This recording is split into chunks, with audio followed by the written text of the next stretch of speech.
What up? Trouble T. Roy with Hit Don't Get Hit Boxing Talk. We are back with another one. And finally,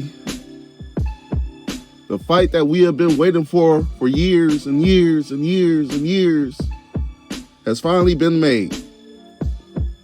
Errol Spence, Terence Crawford. Let's give it up for them.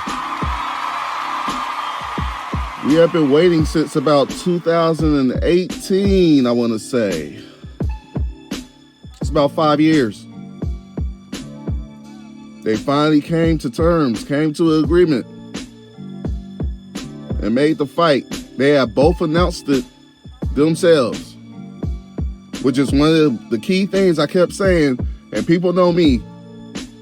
I ain't gonna believe it until either one of them at least says it somewhere on social media or on the platform. I said, if they ain't announcing it on social media or a platform, guess what? I don't believe it's happening. And it looks like they have finally done it. Really, I still don't believe it until the bell rings. Until I hear that first bell.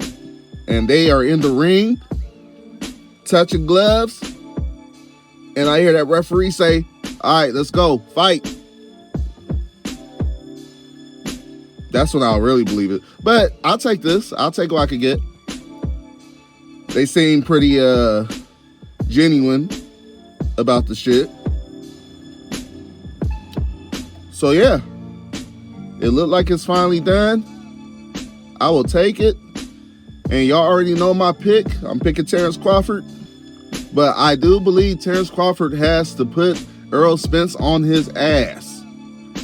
I do believe that. I don't think there's another way for him to win because they're fighting under the PBC, from what I understand, which will be, at this point, I don't know if it's going to be Showtime anymore, but it might be Paramount. Either way, that is the PBC's house, and it's in Vegas, which makes things even more interesting. Because you remember they had that argument about where it should have been. A lot of people wanted it to be in Texas. But it ain't in Texas. It's in Las Vegas. So that's going to be interesting. You know. Me personally, I just think Terence Crawford has more tools. I think he can fight going forward and backwards. He's a switch hitter, which means he can fight in orthodox or southpaw stance, which is, I think, a big plus for him. I'm not sure. I don't know how many southpaws Errol Spence has faced, which would make it even more interesting. But I think it's going to be a good test for Errol Spence. I think it's an even match for the most part. I think they both have their skill sets that can overdo the other. I mean, Errol Spence, great with body work, very good at coming forward, very good pressure fighter, and a very good boxer in general. I think he's a great fighter, but I do think he still kind of lacks certain things. I think he's shown that there's some things that he can't really handle. As far as, I think Errol Spence isn't very great with it when it comes to people who with legs that move. You know, people who don't stay there for him to hit, stand right in front of him. I think that could be an issue. Because the last person who didn't really stand in front of him was Sean Porter. And you see how that fight went. And I'll keep saying it from this point on. I'll keep saying it. I've been saying it since the fight. But keep saying it. Errol Spence probably would have lost that fight if he didn't get that knockdown in the 11th round. I say it and I mean it. You don't have to agree. I really don't care. You know what I'm saying? I really don't care. You could be mad. You can say whatever you want. You know, it's okay though. This is boxing. You know what I'm saying? I mean, Terence Crawford, he got knocked down by a mean machine. He still got back up and did what he had to do. You know what I'm saying? It's boxing. People get knocked down. People get up. People win. People lose. Everybody be so stuck on, Oh, yeah, he knocked him down. Yeah, he ain't shit. Like, okay, he knocked him down. Oh, he lost that fight. He ain't shit. Motherfuckers lose. It's boxing. It's boxing. People win, people lose. People get knocked down, people get up. Some people don't get up. It is what it is. It's boxing. You know, so that's really my whole thing. I'm just happy the fight finally been made. I mean, I'm kind of happy. I'm not as happy as I would have been years ago when they were in their primes, before the car accidents and before this, that, and the other, you know what I'm saying?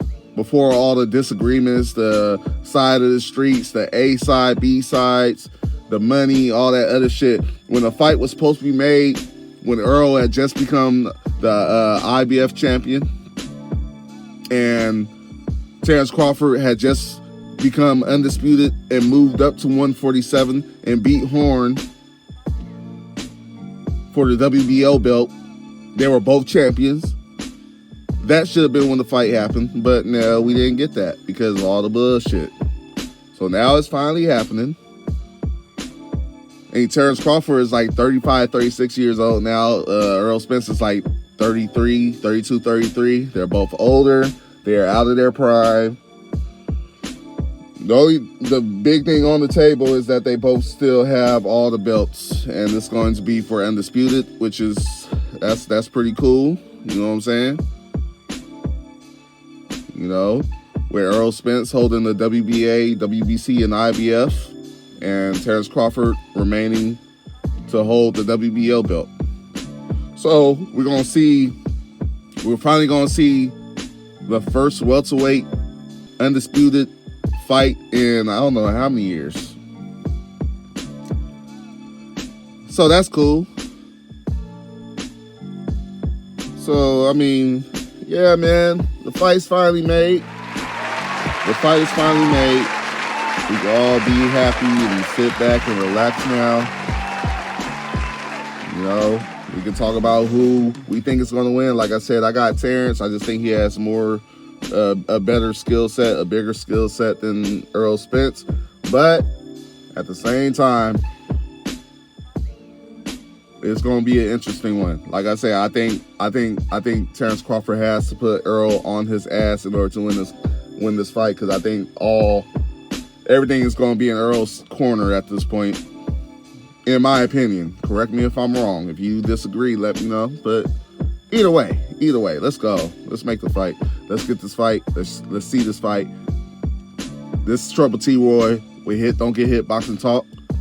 Like, subscribe, comment, share, all that good shit. All right, peace.